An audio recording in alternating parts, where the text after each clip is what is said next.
O último protocolo de nível de aplicação que nós vamos avaliar é o protocolo DHCP. DHCP significa Dynamic Host Configuration Protocol.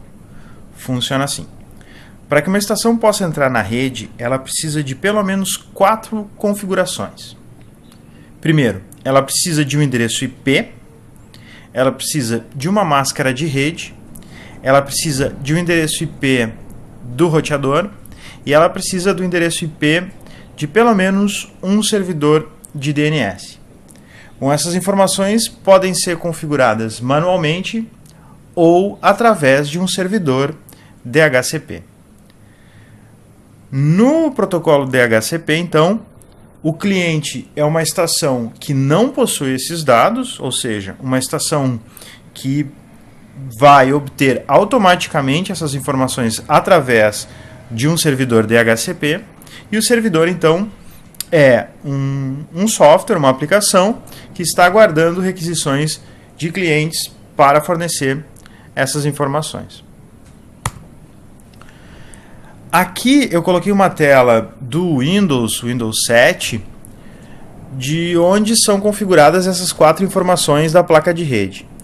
Então, em uma máquina Windows 7, se forem ao painel de controle, rede e internet, conexões de rede, ele vai mostrar as placas de rede. Se vocês forem na propriedade de uma das placas de rede e olharem a parte da versão 4 do protocolo TCP/IP, vocês vão abrir então essa janela. Acredito que muitos de vocês já viram essa janela. Se não, não se preocupem.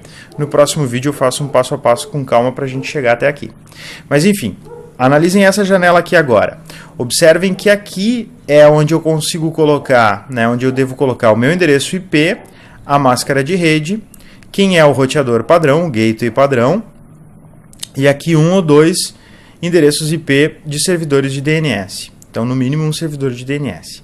Porém, nessa configuração, como nós vemos aqui, está selecionado obter um endereço IP automaticamente e obter o endereço dos servidores DNS automaticamente. Ou seja, da forma como está essa configuração, quando a estação for inicializada, ela vai enviar uma mensagem em busca de um servidor de DHCP para receber essas informações de forma automática. É isso que permite, por exemplo, que ao levar um notebook para uma rede desconhecida, simplesmente conectando esse notebook na rede, esse notebook automaticamente receba então as configurações da rede, ou seja, o usuário do notebook não precisa perguntar para um administrador qual IP que ele deve usar, qual a máscara da rede e as outras informações. Então, com isso é possível que uma estação qualquer receba essas informações de forma automática.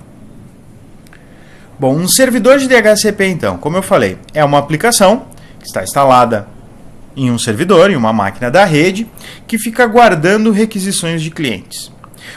Quais são as obrigações desse servidor? Primeiro, ele deve, obviamente, fornecer as informações para quem perguntar, né? Mas ele tem que garantir que um endereço IP não esteja em uso por mais de uma estação, o que causaria um conflito de IPs. Ou seja, o servidor deve armazenar um histórico de todos os IPs que ele forneceu para as estações, quais os IPs que estão em uso e quais os endereços IP que podem ser utilizados ainda. Então, o servidor deve controlar para que não forneça o mesmo endereço IP para 2 estações. Ao mesmo tempo, o servidor deve manter a mesma configuração de um cliente em caso de reinicialização do cliente. Bom, o que acontece aqui? Quando o servidor de DHCP fornece um IP para uma estação, ele fornece normalmente por um determinado período de tempo. Então, esse IP tem uma validade. A gente chama essa validade de lease time. Nós vamos ver isso em seguida. Se essa estação for reinicializada, ou seja, alguém resetou a estação ou desligou e ligou ela novamente,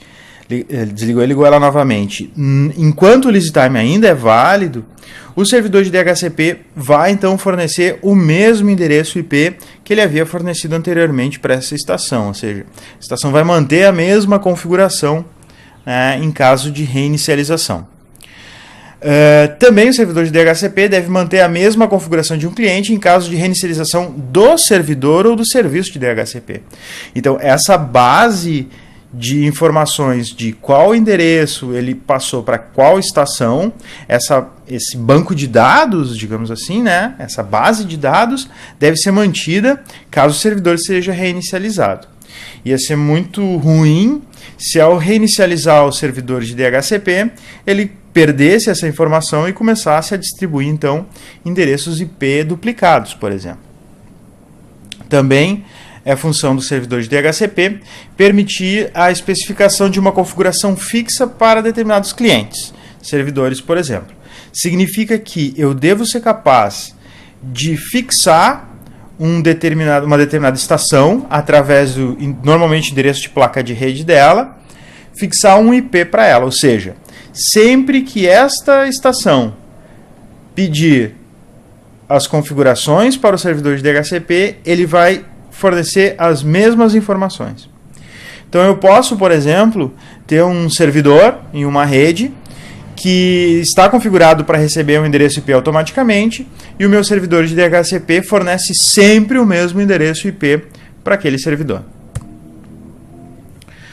Em relação, então, à forma de distribuição dos endereços, tá? Existe a forma automática, né, de alocação automática, Automatic Allocation, onde eu tenho um endereço IP permanente para um cliente, né, que é, como eu falei para vocês, fixo, né?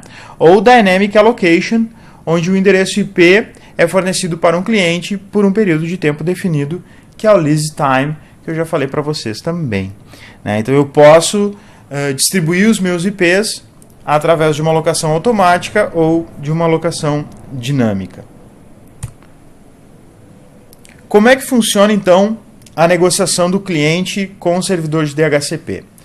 Vocês devem considerar que, inicialmente, quando a estação é inicializada, ela não possui nenhuma dessas informações, ou seja, ela não tem o endereço IP, ela não tem a máscara de rede, ela não sabe quem é o roteador e ela não consegue resolver nomes porque ela não tem configurado o IP do servidor de DNS. Então, essa estação ela deve conversar através do enlace, ela só tem um enlace acessível, né? Ela não consegue enviar requisições para a internet por não conhecer o roteador. Então, toda a comunicação é feita orientada a MAC address, ou seja, a nível de enlace. Tá? Como a estação também não sabe quem é o servidor de DHCP, ela deve enviar uma requisição através de um broadcast IP, ou seja, a estação vai enviar uma mensagem requisitando um servidor de DHCP e essa mensagem será enviada para todas as estações que estão no mesmo enlace que ela. O servidor de DHCP deve obrigatoriamente, então, estar no mesmo enlace que a estação para receber essa requisição e responder para ela. Como a estação utiliza broadcast, obrigatoriamente ela deve utilizar então o protocolo de transporte UDP, que é um protocolo de transporte não orientado à conexão que nós vamos ver em seguida na disciplina. Então, deve existir apenas um servidor de DHCP por enlace. Por quê? Como a estação envia um broadcast para todas as estações da rede, se houverem 2 ou mais servidores de DHCP, todos eles irão responder se oferecendo para a estação. A estação, então, vai escolher um desses servidores que vai fornecer para ela um endereço IP. O outro servidor não ficaria sabendo dessa distribuição. Então, a probabilidade de existirem conflitos de IP ou de configurações diferentes, configurações distintas para as estações, é muito grande. Devem considerar, então, que deve existir apenas um servidor de DHCP por enlace. Como eu falei, o servidor possui uma base de dados de endereços já distribuídos, evitando os conflitos de IP, e o servidor, então, ao receber uma requisição, se anuncia aguardando que o cliente o aceite. Então agora a gente vai ver cada uma das mensagens e depois nós vamos ver na teoria como funciona uma negociação. Então, a primeira mensagem é o DHCP Discover, que é o broadcast que o cliente envia em busca de um servidor DHCP, ou seja, a estação, né, resumindo tudo, a estação que está configurada para obter um IP automaticamente, ao ser inicializada, enviará uma mensagem para todas as estações da rede em busca de um servidor de DHCP. Essa mensagem se chama DHCP Discover. Ao receber essa mensagem, o servidor de DHCP irá responder com um DHCP Offer, que é a resposta do servidor oferecendo seus serviços ao cliente. O cliente, então, deve responder essa oferta do servidor com o DHCP Request. Então, essa mensagem do cliente é a requisição das configurações, né, do cliente para o servidor. A confirmação das também pode ser a confirmação das configurações após uma reinicialização ou a renovação do tempo de lease de configuração. Ou seja, né, para esses dois últimos itens. Caso a estação tenha sido reinicializada, ela vai enviar um DHCP Request com o IP que ela já tinha anteriormente. E aí o servidor de DHCP irá simplesmente validar, dizendo, olha, o IP que eu já lhe forneci continua válido, pode continuar usando ele. Quando o tempo de lease de uma determinada configuração ele termina, a estação também vai enviar um DHCP Request dizendo, olha, o meu lease time esgotou, gostaria de receber então uma nova configuração do DHCP. A outra mensagem é o DHCP ACK, que é uma mensagem do servidor com a configuração da rede. É nessa mensagem que o servidor envia os dados, né, de endereço IP, máscara de rede, roteador e servidor de DNS. Caso exista algum problema, será enviada a mensagem DHCP Not ACK, né, ou NAC, que é a mensagem do servidor indicando que o cliente possui uma configuração incorreta ou indicando que o tempo de lease expirou. DHCP Release é uma mensagem do cliente dizendo que ele não quer mais utilizar aquele endereço IP e que aquele endereço está liberado para o servidor de DHCP utilizar em outra estação. E o DHCP Inform, que é uma mensagem também do cliente requisitando informações de configuração de rede. Ele já possui o endereço IP, mas ele quer receber então as outras informações. Aqui dá para entender um pouquinho melhor essa configuração, tá? Então, novamente resumindo todo o processo. A estação que possui a configuração para obter as configurações de rede automaticamente, ao ser inicializada, irá enviar uma mensagem para todas as estações, que é a mensagem DHCP Discover. O servidor de DHCP, ao receber essa mensagem, irá responder à estação com o DHCP Offer. Significa, eu sou o servidor de DHCP e estou oferecendo meus serviços. O cliente, então, irá enviar uma mensagem de request, ou seja, o cliente mandará uma mensagem dizendo, servidor de DHCP, me envie as configurações de rede. E o servidor de DHCP irá responder, então, com uma mensagem DHCP ACK, contendo todas as configurações que aquele cliente irá assumir. Então, aqui possui o endereço IP que o cliente deve assumir, a máscara, o gateway, né, o roteador, e o servidor de DNS.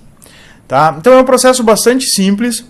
No próximo vídeo nós vamos ver na prática uma estação recebendo essas configurações de rede. Vamos capturar o tráfego dessa negociação e analisar o protocolo então DHCP.